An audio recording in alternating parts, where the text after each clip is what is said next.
Serial Ishqbaaz और सर्वगुण संपन्न एक्ट्रेस शेनू पारिक 1 महीने पहले खतरनाक बीमारी की शिकार हो गई थी।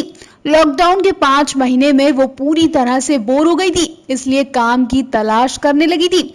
लेकिन उन्हें नहीं पता था कि छोटा सा फोटो शूट उनकी जिंदगी पर भारी पड़ जाएगा। गनीमत रही कि यह बीमारी शेनू से उनके बीमार और बुजुर्ग माता पिता तक नहीं पहुंच पाई और शेनू ने बिना देरी किए अपना चेकअप करवाया और खुद को परिवार से दूर कर लिया। शेनू की जब तक टेस्ट रिपोर्ट नहीं आ गई तब तक शेनू अलग कमरे में पड़ी रही, क्योंकि उन्हें पहले से ही अपने शरीर में कुछ गड़बड़ी के संकेत मिलने लगे थे।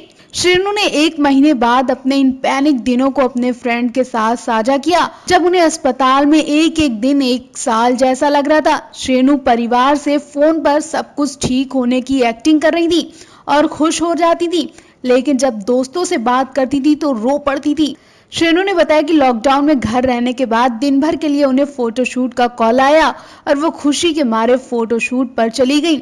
जब वो वहां से लौटी तो उन्हें तेज बुखार, खांसी, सर्दी और गले में खराशें होने लगी थी।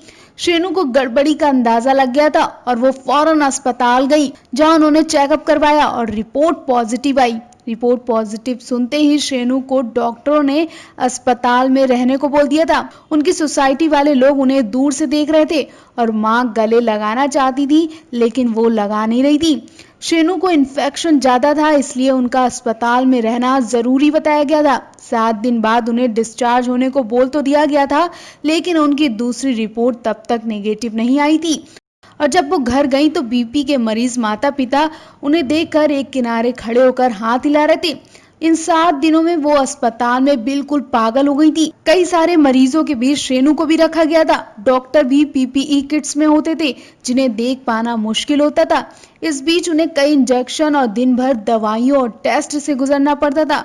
शेनू का कहना है कि वो सब देखकर मैंने उम्मीद छोड़ दी थी कि वो अब कभी ठीक हो पाएंगी और वो अस्पताल से अब वापस नहीं लौट पाएंगी। वो मानसिक रूप से इस बीमारी से हार चुकी थी, लेकिन ईश्वर की कृपा से उन्हें जल्दी इलाज मिला और वो आज घर में बिल्कुल स्वस्थ हैं। Milam news report.